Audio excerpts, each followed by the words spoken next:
internal operations, but I know you were on several of the big external raids. I think Op Snoopy was one of them, which is a major operation near Chimoio in central Mozambique. Kushi. Well, maybe just talk us through Snoopy first, the background to the target and what actually unfolded. Okay, with Op Snoopy, the intelligence found a huge camp complex in the Chimoio area, and on investigation they found hundreds of little satellite camps and stuff in the area. So ComOps decided that they'd set up with Op Snoopy, and we'd attack these bases. Fire forces were all pulled out of their areas, and we all met at Lake Alexander in the Nyanga area, and that was our staging area. And we had RLI, SAS, and the rest going in for the attack. If you guys remember, just as a key to remember Op Snoopy, it's the one where all the Russian armored cars, the burnt out armored cars were in that raid. I was flying with Bill Mickey.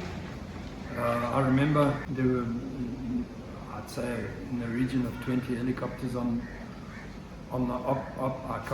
I can't really recall, but we were about number 13 or 14 in the formation. Bill, Mickey and myself flying in a G car with a stick of SAS on board, and we trundled off into Mozambique to the target. And while we were heading for the target, the hunters were striking. I think they struck everybody. Also on the parade square, which was a typical Rhodesian thing. First light when they could get them early. The hunters were in, the vampires were in. We had lynxes. It was just really busy, and everybody was just working different targets. The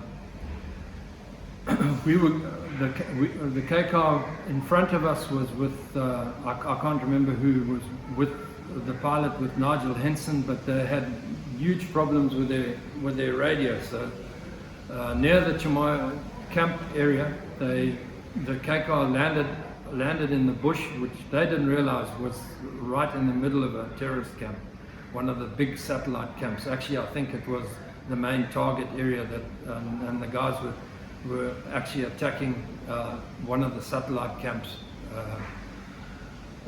at that time. The K-car commanders managed to do a swap. They got airborne, and while we were doing an orbit around there, and once K-car set sail for the target area, we went on behind, and I think it wasn't even a minute or two that K-car had set his heading for the target.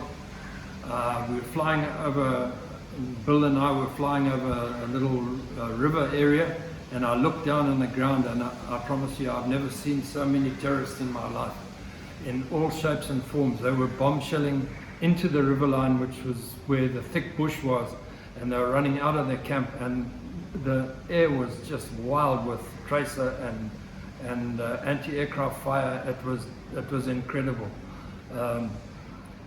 SAS guys were screaming at me to fire. I opened fire. Bill still hadn't quite got his wits about him, and I was telling him to bank right, bank left, because we were flying right overhead, all the AA guns and everything, and I was just putting whatever I could onto the ground just to suppress whatever fire was coming our way.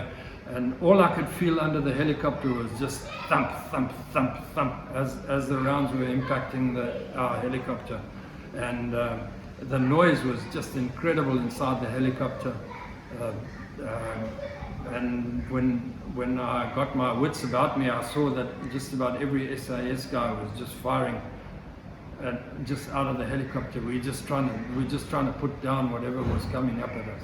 It was awesome to even survive that. It was incredible. And we popped out of that area, and we were being spoken into the main target area, which was really busy. There were napalm strikes going on. There was HE. There were vampires going in. It was organized chaos, and we got spoken into our LZ, which was next to a really big tree, a big old acacia tree that was dying. And as we fled, terrorists popped out of nowhere and started firing at us with an RPD. SAS debust, and I never saw them again. We just popped out of there like you can't believe.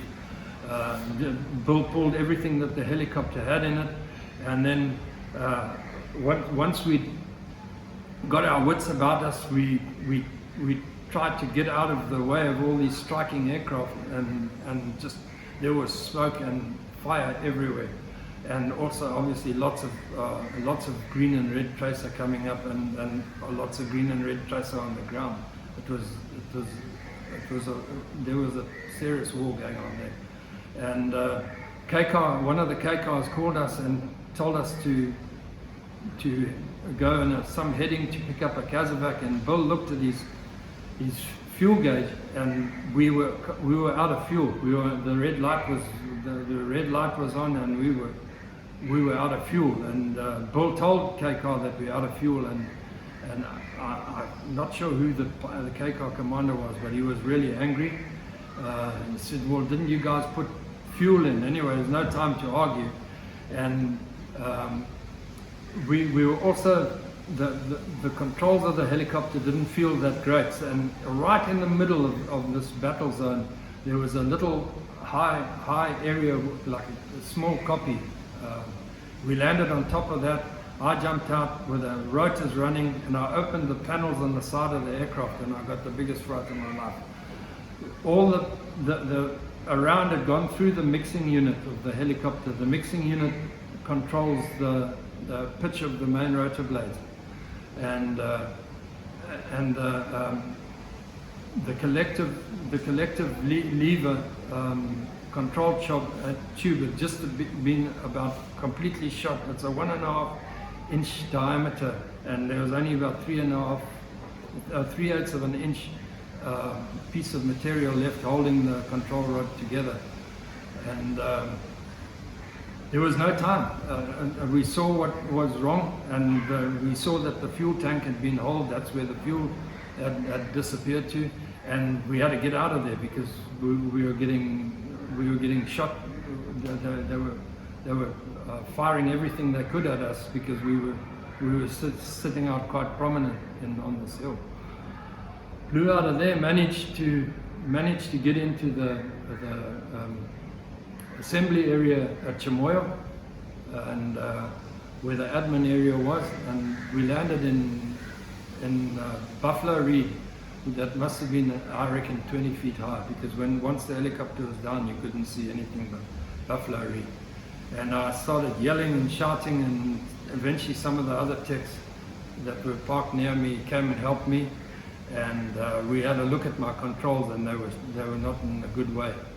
So we cut a piece of the gun round container off, the piece of aluminium off, and we wrapped it around this broken control tube, got 2 Jubilee clips and put it together, and put as much fuel as we could into the helicopter, and then flew back to Lake Alexander for about 1.5 hours, just the 2 of us, because we couldn't carry anything because of the condition of our controls. It was a real scary 1.5 hours. Yeah. Beaver, one of the more memorable raids of the Rhodesian War was the famous or infamous depending on which side you're on. Green Leader raid on Western's farm, and then Kushi near Lusaka, which involved Army and Air Force. Most people know about the Green Leader story, but I know you were on this operation. Tell us your story. Well, basically we were told that we were going on an external operation. Everybody, all the fire forces were pulled out of their bases, moved to Salisbury, to the Squadron, where we were quarantined for a day or two. And while we were being quarantined and preparing for the operation, we were briefed that we were going to be attacking some big base camps in Zambia. So everything was arranged right down to the last minute. On the day before the days before the op, different fire forces went in groups to monopools in following different routes as not to attract too much attention. So it was quite a phased sort of movement to the assembly area. We got to monopools, and it was an incredible sight, seeing all these helicopters parked in rows and rows. The logistics of the whole thing was incredible. And even in Zambia, Jack Mullock had taken the DC-4, DC-6, and they were dropping fuel in Zambia at different points, at different assembly areas where we could refuel. So, and they had guys guarding it, and it was pretty well organized. I wasn't on the first wave in Makushi. I was second wave, and it's quite interesting being on second wave because there was just not one target. It was a few. There was F1, F2, and F3 that I remember. I mean, it's 40 years ago. Hard to remember all the direct details, but it's in my book. Anyway, what happened is I was second wave on a target. We went in, and I was flying with Ian Peacock, I think. And we got overhead in the K car, and we're flying around and flying around. You could see the camp was next to a river, and it was quite a big river, and there were lots of bodies in the river. And everybody, all the terrorists in Zambia, they were much more organized than the Zanla guerrillas. The Zipra were real soldiers, and they were the guys to be scared of. I was always scared when I was in Zambia because I knew I was against professionals.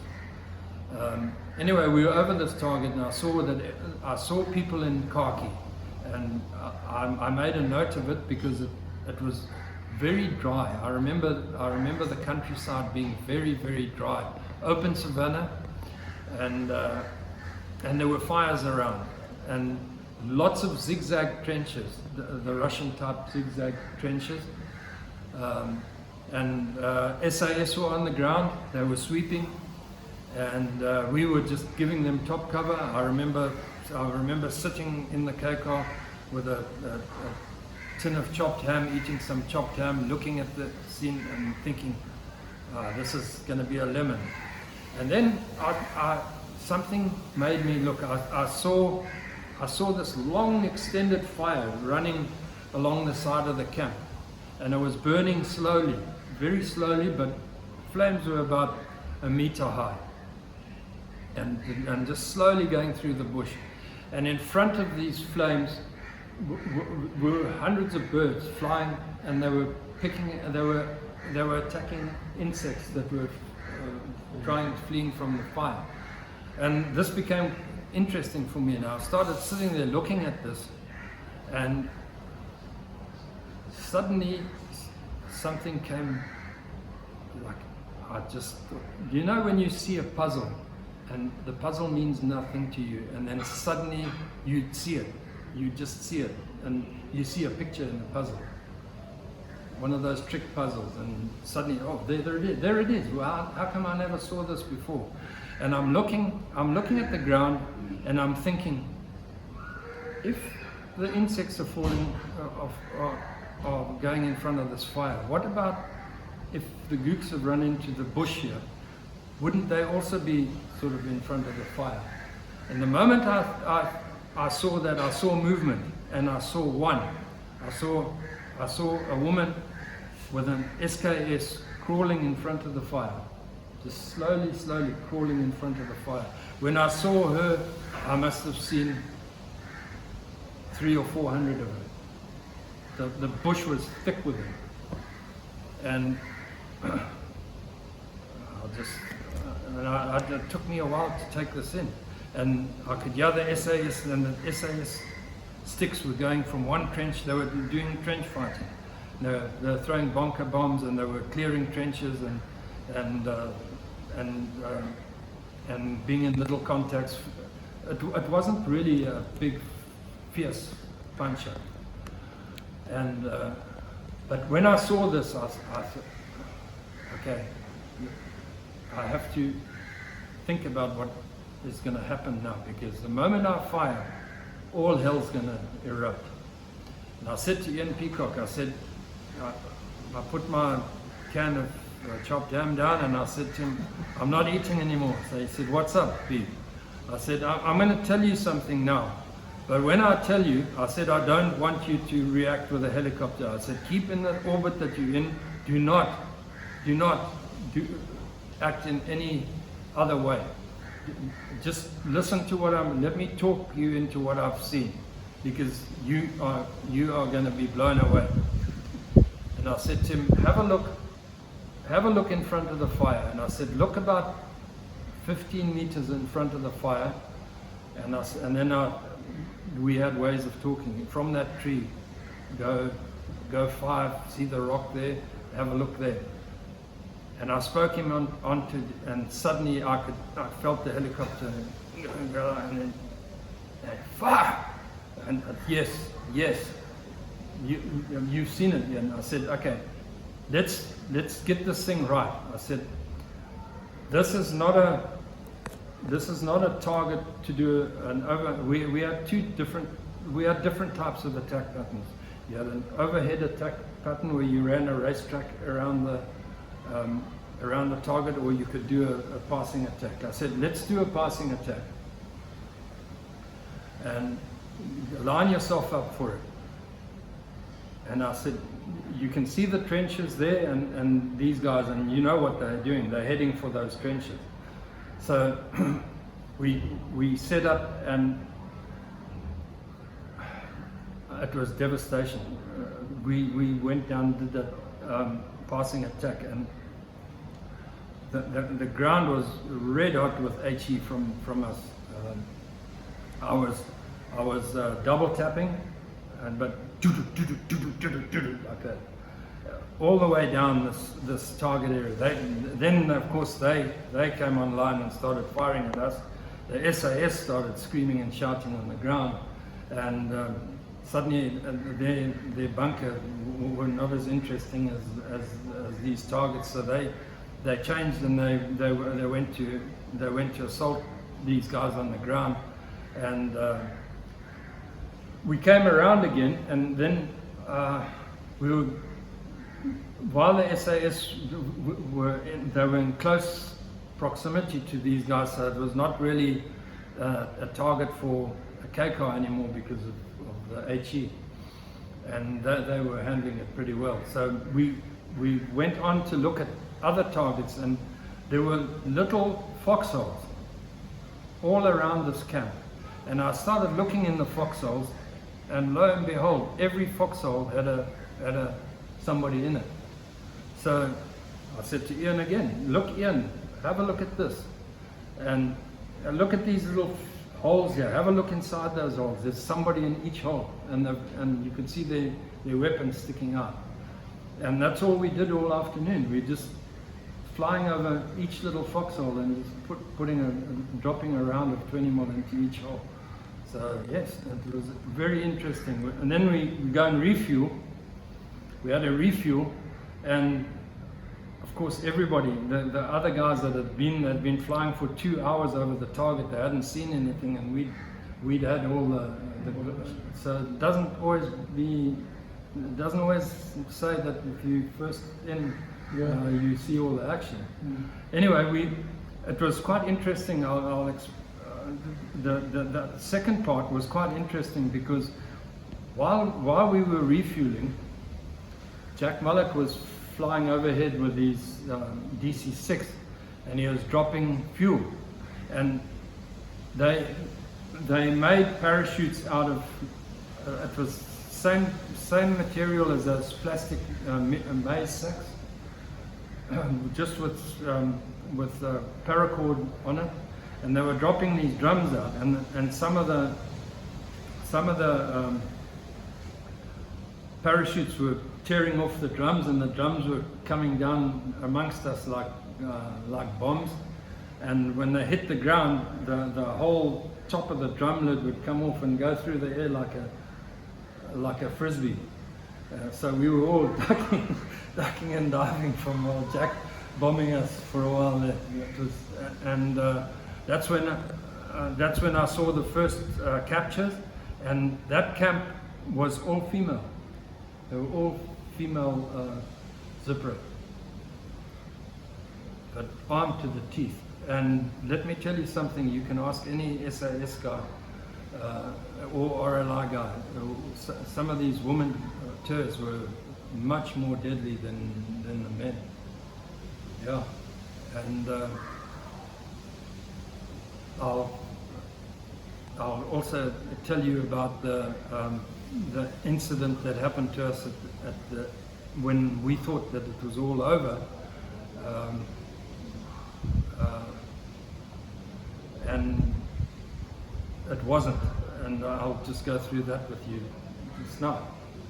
Once the initial targets, the big targets, were taken off in the Makushi Green Leader raid, we were attacking a few satellite camps, and also some of the aircraft were bringing back parachutes from the initial attacks, because we never had money to leave parachutes and any equipment behind. So a lot of the G cars were busy ferrying back and forth into Zambia, flying parachutes back. And I suppose about 50 k's in from Manapul in Zambia, there's some really big mountain range. And unbeknown to us, there was a big terrorist camp on both sides of this mountain range. And when the G cars went in, they started being shot at. So Cocky Benneker, who was an incredible aerial tracker, Cocky Benneker was colorblind, and he could see. Cocky could actually track people on the ground from a length. And Cocky was sent in to check out the target. Went in, and he picked up this target he was being fired at. So he called the hunters in. I think J.R. Bloodfoot and Baldy might have gone into the target. They hit the target with the Panzers, and they took an incredible amount of fire. I think some vampires went in as well with squash heads. That's a long time ago, but I think that happened. Then Cocky got an engine shot out, and his helicopter his Lynx was very badly shot up, and he started heading back to Manapul. And while this was happening, all the K cars that were available were scrambled to go and take this target on. And I was flying with Ian Peacock, and behind us was Mark Dawson and Rolf Olofsson in K2. And while we were running in, our helicopter was very underpowered, so we were holding the rest of the K cars back, and going into this target area was not a good idea to be slowing down. So Mark Dawson told us that he would overtake and he'd take lead, which we agreed to. And as he overtook us, and I think he must have been about 50 meters in front of us, with our nose dead on his tail, and we started taking flak from the terrorist positions. We were taking 23 more, 12.7, 14.5 RPGs, small arms. It was probably like the guys in the Second World War saw. It was just flak, unbelievable flak coming up towards us, and it was no point in firing because you couldn't see where the stuff was unless you looked very carefully. So, and I was going to scan, but I wanted to see where the K car that had just taken over us had gone, and I looked in front, and as I looked in front, I saw a round hit the tail rotor gearbox of Mark Dawson's helicopter, and the tail rotor, it was an unreal sight. The tail rotor just came, and it just started windmilling slowly, and the moment that happened, the helicopter started rotating again. It had lost all counteracting torque, so he started going into a spin. He went into auto rotation, and I just heard Ian Peacock saying, Mark, your tail's gone, and as he said that, Mark had gone into auto rotation, and I looked at the ground and I saw the helicopter hit the trees. I saw it break its back, and I saw Rolf getting thrown out, and I just saw leaves and green and grass and stuff. No fire, nothing. And this was on the side on the south side of this mountain, and Ian said, we're going in, we're going to follow. And we landed pretty close, in fact not even 10, 15 meters away from the crash site, and I ran out, and I heard another helicopter landing next to me, and it was a helicopter with Finch Bellringer, the engineer tech, and he got out and ran and helped me. We ran up to Rolf Olofsson, who we could see, and he was lying. He was lying out of the helicopter, but he had a back injury, but he was going to live. He was fine. So we left him, and we ran to the K car, and Mark, it was lying on its side with Mark lying in the armored seat, frothing at the mouth, and a big dent in his flying helmet, and he didn't look too good, and he wasn't with us.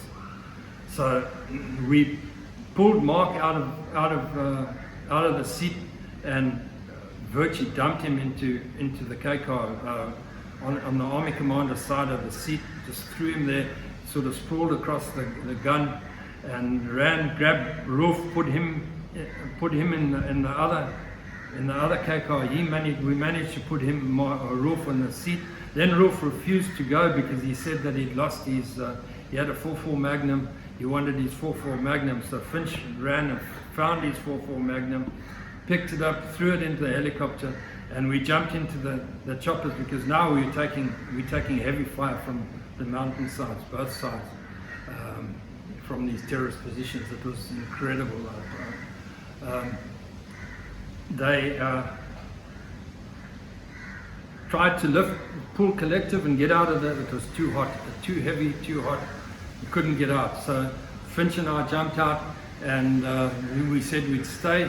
We grabbed the pilot's emergency radios, and we stayed behind, and the helicopters went off with Mark and Rolf, and we were sort of on the ground for about an hour and a half, being with the most intense fire. Everything shot up by these groups, firing everything they had at us. It wasn't a good place to be, and yeah, I really expected that we weren't going to make it that day, because we were totally on our own. But the KCAS came back and picked us up and got us out. I think the helicopter was blown up by the SAS or by aircraft fire, I don't know.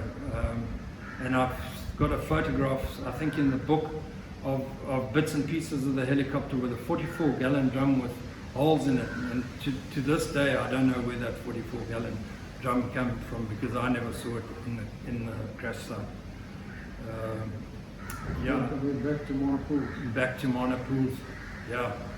It was hectic, and even going out, the only way we could see the target was from the muzzle flashes on the ground, and that sort of gave them away. And I remember managing to put quite a few good rounds into those target areas. But wow, I wouldn't like to do that again. Yeah. And Monopools, then we, as I told you earlier today, when we got to Monopools, we thought this was over for us. We'd be going home. It was my birthday, 23rd of October. We're going home. Not a damn. The armament officer came, told us to pull the 20 mils off the helicopters, and we spent the rest of the day going in and out of Zambia carrying parachutes.